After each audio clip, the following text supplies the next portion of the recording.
Hello students, welcome to chemistry Gujarati medium. રસાયણ વિજ્ઞાનની કેટલીક પાયાની સંકલ્પનાઓમાં સ્વાધ્યાય 1.36 પ્રયોગશાળામાં મેંગેનીઝ ડાયોક્સાઇડની જલીય હાઇડ્રોક્લોરિક એસિડ સાથે નીચે પ્રમાણે પ્રક્રિયા કરી ક્લોરીન બનાવવામાં આવે છે. પ્રક્રિયા આપેલી છે. 5 ગ્રામ મેંગેનીઝ ડાયોક્સાઇડ સાથે HClના કેટલા ગ્રામ પ્રક્રિયા કરશે? ઓકે, તો પ્રક્રિયા લખી દઈએ. 4 mall HCl plus MnO2 gives 2H2O plus MnCl2 plus Cl2. આ પ્રક્રિયા સંતુલિત છે, એટલે કે જેટલા પરમાણુ પ્રક્રિયકમાં છે શું એટલા જ પરમાણુ નિપજમાં છે. ચેક કરીએ. 4 hydrogen 4 hydrogen, 4 chlorine 4 chlorine, Mn 1 Mn, 2 O2 2 O2. Okay, balance છે. હવે અહીંયા કોની વાત કરી છે? મેંગેનીઝ ડાયોક્સાઇડ અને HClની વાત કરી છે. તો મેંગેનીઝ ડાયોક્સાઇડ અને HClના હું પહેલાં દળ કાઢી લઉં, મતલબ કે આણવીય દળ. ઓકે, હાઇડ્રોજનનું 1 પ્લસ 35.5 એટલે કે 36.5. ઓકે, MnO2 Mnનું છે 55 દળ, પરમાણવીય દળ 55 પ્લસ ઓક્સિજનનું 16 દુ 32 મતલબ 87. ઓકે, આટલા ગ્રામ. ઓકે, તો અહીંયા આપેલું છે કે 5 ગ્રામ મેંગેનીઝ ડાયોક્સાઇડ હોય તો HCl કેટલા જોઈશે? HClના શોધવાના છે. ઓકે, તો અહીંયા આ જે તત્વ યોગમિતિ છે એના પરથી આપણને ખબર પડે છે કે 27 ગ્રામ MnO2 હોય ત્યારે આપણને કેટલું જોઈએ છે HCl? 36.5 ગ્રામ. યસ, પ્રક્રિયા પરથી ખબર જ પડે છે. તો હવે આપણને કેટલું આપેલું છે MnO2? 5 ગ્રામ MnO2.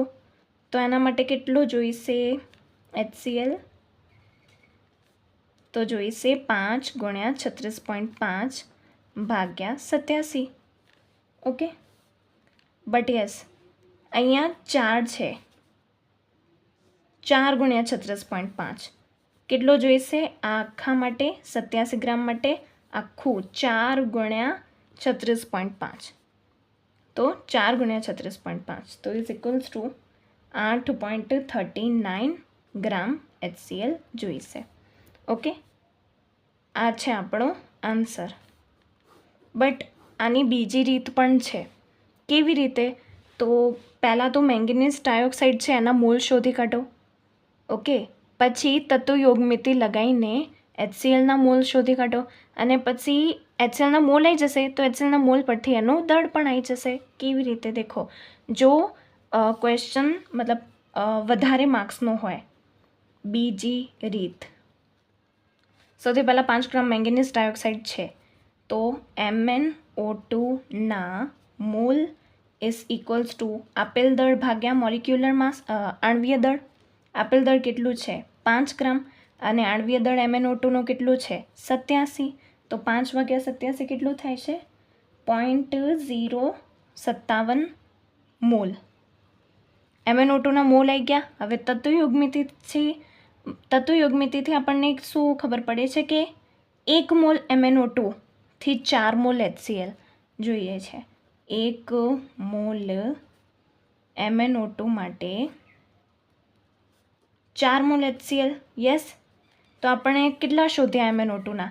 0.057 મોલ શોધ્યા. તો આના માટે કેટલું HCl જોઈશે? તો 4, હવે ક્રોસ મલ્ટિપ્લિકેશન, 4 ગુણ્યા 0.057 ભાગ્યા 1 એટલે 0.228 મોલ HCl જોઈશે. હવે આ શું આવ્યું? HClના મોલ. આપણને શું શોધવાનું છે? HClનું દળ શોધવાનું છે. તો બસ મોલ પરથી દળ આવી જશે કે મોલ ઇઝ ઇક્વલ્સ ટુ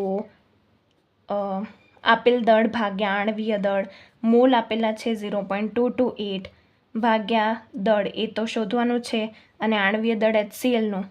હવે ખાલી HClનું દળ લેવાનું, ગુણ્યા 4 નથી કરવાના, હવે નહીં કરવાના. HClનું દળ છે 36.5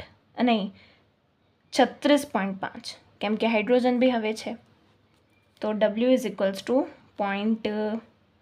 2 to 8 ગુણ્યા 36.5 કરીએ તો આપણો આન્સર આવી જશે પહેલાં જેવો જ 8.39 ગ્રામ HCl જોઈશે.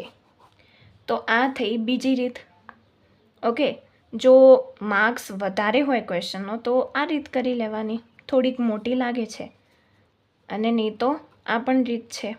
ઓકે, રીતો બંને સાચી જ છે, જે ઠીક લાગે એનાથી ગણી લેવાનું question. Okay, so thank you.